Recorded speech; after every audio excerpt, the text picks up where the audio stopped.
আসসালামু আলাইকুম। মাত্র ১ মিনিটে পানির বোতলে ছাঁকিয়ে তৈরি করে নিতে পারবেন রেস্টুরেন্টের মতো ক্যাপুচিনো কফি, যেটা আপনারা খুব সহজে ঘরের ফেলে রাখা যে পানির বোতল সেটা দিয়ে বানিয়ে নিতে পারবেন।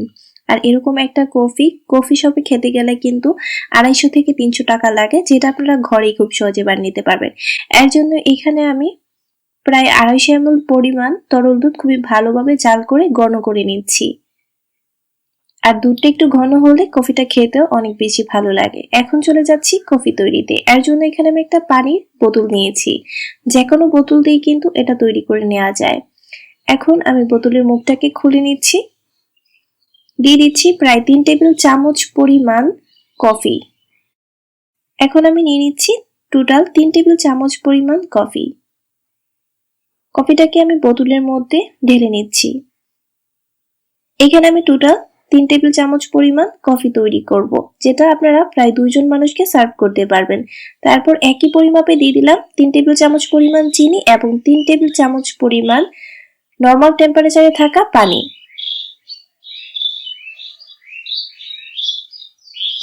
আর অনেকেই এখানে প্রশ্ন করে যে এটা কি কফি পাউডার দিয়ে, যে গুঁড়া পাউডার পাওয়া যায় কফি, সেটা দিয়ে তৈরি করা যাবে কিনা। অবশ্যই এটা দানাদার কফি কিংবা কফি পাউডার যে কোনো কফি দিয়ে কিন্তু এই ক্যাপুচিনো কফিটা খুব সহজে তৈরি করে নেওয়া যাবে। এখন বোতলের মুখটাকে লাগিয়ে অনবরত এইভাবে ১ মিনিট পর্যন্ত ছাঁকিয়ে নিতে হবে। আর লক্ষ্য করুন আস্তে আস্তেই কিন্তু কফির কালারটা চেঞ্জ হয়ে যাচ্ছে আর এটা অনেকটা ঘন হয়ে যাবে, ক্রিমের মতো হয়ে যাবে। তো অনবরত এইভাবে ছাকাতে হবে। আপনারা কিন্তু কফি শপে না গিয়ে বাসায় খুব সহজেই কিন্তু মজাদার এই ক্যাপুচিনো কফিটা বাসায় তৈরি করে নিতে পারবেন। আর শীতের সময় এরকম কফি খেতে কিন্তু খুবই ভালো লাগে। ১ মিনিট খুবই ভালো মতো আমি ছাকিয়ে নিয়েছি। এখন আমি আপনাদের মুখটা খুলে দেখিয়ে দিচ্ছি যে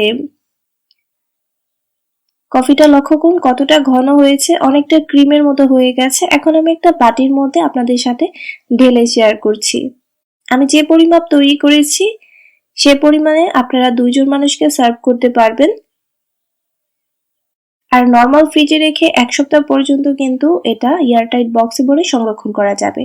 এখন একটা মগ নিয়ে নিচ্ছি আর এখান থেকে প্রায় ২ টেবিল চামচ পরিমাণ কফি আমি দিয়ে দিলাম।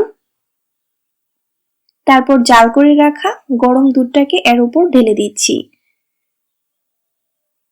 আর দেখতেই পাচ্ছেন খুবই সুন্দরভাবে কিন্তু কফিটা ফুলে উঠেছে। তো তৈরি হয়ে গেল মজাদার ক্যাপুচিনো কফি। আশা করি রেসিপিটি ভালো লেগেছে। আজকের মতো এখানেই বিদায় নিচ্ছি। আল্লাহ হাফেজ।